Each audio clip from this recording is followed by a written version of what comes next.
اللہ تعالیٰ کی نافرمانی میں مال خرچ کرتا ہے اور وہ سمجھتا ہے کہ اس کو کوئی دیکھنے والا نہیں ہے اللہ تعالیٰ، حالانکہ اللہ تعالیٰ سب کچھ دیکھ رہا ہے، جس پر وہ اسے جزا دے گا، اگر اچھا کام کرے گا تو جزا دے گا۔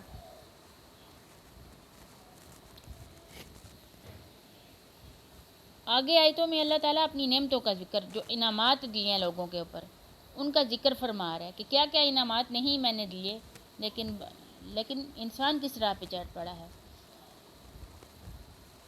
الم نجعل لہ عینین، کیا ہم نے اس کو دو آنکھیں نہیں اس کی بنائی ہیں؟ اللہ تعالیٰ اپنی نعمتیں جو ہیں وہ اب بتا رہا ہے کہ کیا کیا میں نے نعمتیں عطا فرمائی ہیں۔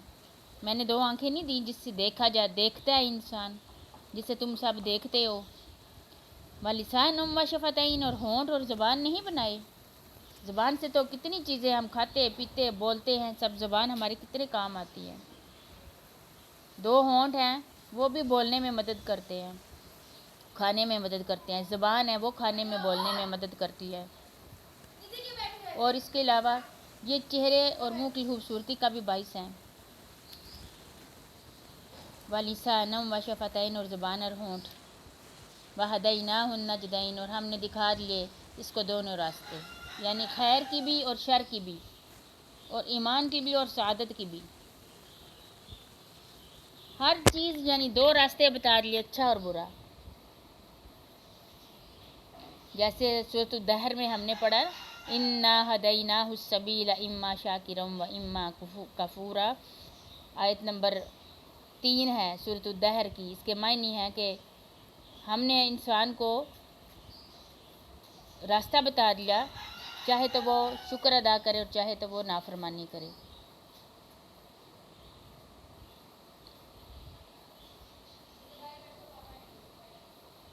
دو راستے دکھا دیے اللہ تعالیٰ نے، کون سا چوز کرنا ہے انسان کے اوپر ڈیپینڈ کرتا ہے۔ فَلَقْتَحَمَ الْعَقَبَةَ، سو اس سے نہ ہو سکا کہ گھاٹی میں داخل ہوتا۔ عقبہ گھاٹی کو کہتے ہیں، یعنی وہ راستہ جو پہاڑ کے اندر ہو، یہ تھوڑا مشکل راستہ ہوتا ہے، دشوار گزار ہوتا ہے۔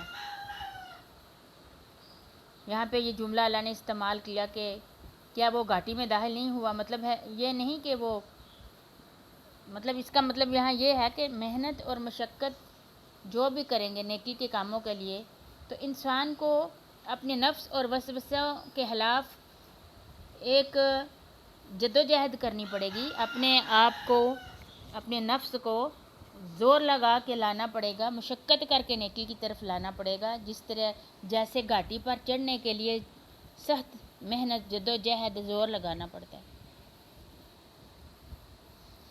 تو اسی طرح نیکی کرنے کے لیے بھی ایک دم سے انسان کا نفس آمادہ نہیں ہو جاتا، یا اتنا ایزیلی اس کو نہیں لیتا، بلکہ خود کو زبردستی لانا پڑتا ہے نیکی کے کام۔ برائی کے کاموں میں تو بہت جلد ہمارا نفس جو ہے وہ جھک جاتا ہے اور اس کی طرف فوراً جاتا ہے، بھاگتے ہوئے جاتا ہے، لیکن نیکی کے کاموں کے لیے گھسیٹ کے لے کے جانا پڑتا ہے اپنے نفس کو، تو اللہ تعالیٰ نے اس کو گھاٹی سے تشبیہ دی ہے۔ وما ادراک ما العقبہ، پھر اللہ تعالیٰ خود ہی سوال پوچھ رہے ہیں، اور کیا آپ کو پتہ ہے گھاٹی کیا ہوتی ہے؟ فک رقبہ، کسی غلام یا لونڈی کی گردن آزاد کرنا۔ گھاٹی کیا ہوتی ہے؟ یعنی نیکی کے کام میں کسی کی گردن آزاد کر دیں اگر کوئی غلام ہے تو، او اطعام فی یوم ذی مسغبہ، یا بھوکے والے کو کھانا کھلا دو، اگر کوئی بھوکا ہے تو اس کو کھانا کھلا دو، یہ نیکی کا کام ہے جو گھاٹی پہ چڑھنے کی طرح ہوتا ہے، مشکل۔ یتیم ذا مقربہ، کسی رشتہ دار یتیم کو اس کی ہیلپ کر دو، اس کے سر پہ ہاتھ رکھ دو، اس کی کفالت کر دو، اور رشتہ داروں کے اوپر تو کفالت کا ڈبل اجر ہوتا ہے، ایک تو صدقہ ہوتا ہے اور دوسرا یہ کہ اس کے اوپر رحم کیا گیا، صلہ رحمی کا اجر بھی ملتا ہے، اور غلام آزاد کرنے کی بڑی فضیلت حدیث میں آئی ہے۔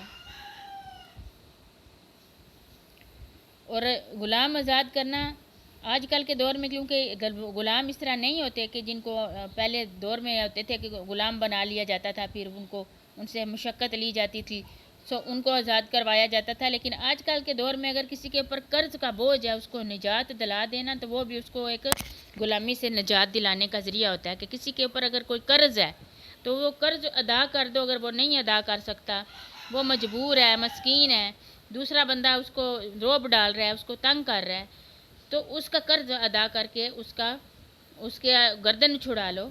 یا کوئی اگر قیدی ہے، اس نے قرضہ دینا ہے، یا قیدی ہے، اس نے فدیے کے بدلے قید سے چھوٹنا ہے، بے گناہ ہے، تو اس کا وہ ادا کر دو. تو وہ بھی اسی طرح ہوگا جیسے کسی کی گردن آزاد کی ہے. پھر یتیم کو کھانا کھلانا بہت ہی اچھا عمل ہے. او مسکین ذا متربہ، یا مسکین کو جو کہ مجبور ہو. ثم کان من الذین آمنوا وتواصوا بالصبر وتواصوا بالمرحمہ، پھر ان لوگوں میں سے ہو جاتا ہے وہ بندہ جو ایمان لائے اور ایک دوسرے کو صبر کی اور رحم کی وصیت کرتے رہے. یہ جتنے بھی اعمال میں نے ابھی اوپر بیان کیے ہیں نیک اعمال، یہ بہت ہی خیر کے اعمال ہیں. اس میں دنیا کا نفع اور آخرت کی سعادت ہے. اور جب کوئی ان کو کرتا ہے تو وہ صاحب ایمان میں شامل ہو جاتا ہے. اولئک اصحاب المیمنہ، اور یہی وہ لوگ ہیں جو دائیں بازو والے ہیں، یعنی کہ خوش قسمت، خوش بخت.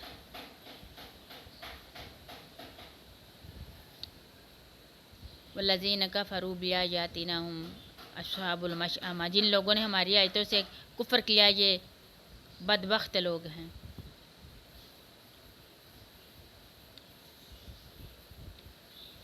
جہنم والے. دائیں ہاتھ والے وہ ہوتے ہیں جو جنت میں نامہ اعمال جن کو دائیں ہاتھ میں دیا جائے گا اور وہ جنت میں داخل ہو جائیں گے، خوشخبری دے دی جائے گی. اور بائیں ہاتھ والے وہ ہوتے ہیں اصحاب المشأمہ، وہ ہوتے ہیں جن کو بائیں ہاتھ میں نامہ اعمال دیا جائے گا، وہ بدبخت کم بخت ہوتے ہیں.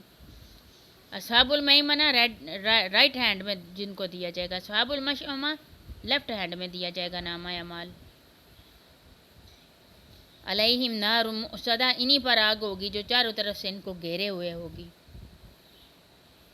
وہ آگ ان کو اس آگ میں ڈال کر چاروں طرف سے بند کر دیا جائے گا، تاکہ ایک تو آگ کی پوری شدت حرارت ان کو ملے، دوسرا یہ کہ وہ بھاگ کر کہیں جا نہ سکیں. مؤصدہ کا مطلب ہے چاروں طرف سے بند، معلق بالکل. آگ ایسی ایک جگہ جس میں آگ ہوگی اور وہ چاروں طرف سے بند ہوگا، کہیں بھی انسان کہیں بھاگ نہیں سکے گا، اور وہ اس کی پوری گرمی جو آگ کی شدت ہے وہ اس کے اوپر ڈال دیا جائے گی. کہیں سے ہوا کا گزر نہ ہو، کہیں سے باہر بھاگنے کا دروازہ نہیں ہوگا. یہ وہ لوگ ہیں جو بدبخت ہیں، جو یہ سارے کام نہیں کرتے جو نیکی کے